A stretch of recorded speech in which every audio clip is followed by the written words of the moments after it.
এবার অবশেষে বাংলাদেশের টি-20-র অধিনায়কত্ব ছাড়লেন শান্ত। বাংলাদেশের নতুন অধিনায়ক লিটন দাস। বিস্তারিত প্রতিবেদনে। বাকি দুই ফরম্যাটে নেতৃত্ব চালিয়ে যেতে আপত্তি না থাকলেও টি-20 দলের নেতৃত্ব ছাড়ার সিদ্ধান্ত নিয়েছেন নাজমুল হোসেন শান্ত। নাজমুল হোসেন পাপনের আমলে দায়িত্ব পাওয়া শান্তর মেয়াদ বছরের ডিসেম্বর পর্যন্ত। তবে নতুন করে তিনিই দায়িত্ব পাচ্ছেন। এই গুঞ্জন থাকাকালে এলো টি-20-র নেতৃত্ব ছাড়ার ঘোষণা। শান্ত ইতিমধ্যে তার এই সিদ্ধান্ত বিসিবিকে জানিয়েছেন, বোর্ডও মেনে নিয়েছে। এর আগে দক্ষিণ আফ্রিকার বিপক্ষে টেস্ট সিরিজ চলাকালে শান্ত নেতৃত্ব ছাড়তে চান বলে খবর বের হয়েছিল। তবে তখন অধিনায়ক পরিবর্তনের পথে হাঁটেনি বিসিবি। শান্ত দায়িত্ব ছাড়াই কে হবে টি-20-র নতুন অধিনায়ক তা অনুমান করা কঠিন নয়। গেল মাসে ওয়েস্ট ইন্ডিজের মাটিতে ওয়েস্ট ইন্ডিজকে ৩-০ ব্যবধানে হোয়াইট ওয়াশ করে বাংলাদেশ, যার নেতৃত্বে ছিলেন লিটন দাস।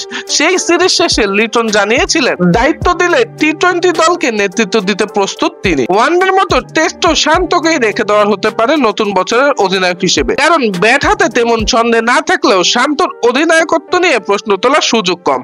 একইভাবে লিটনও পড়েছেন রান খরায়। তবে অধিনায়কত্বের কারণে ক্যারিবীয় সফরে কুড়িয়েছেন প্রশংসা।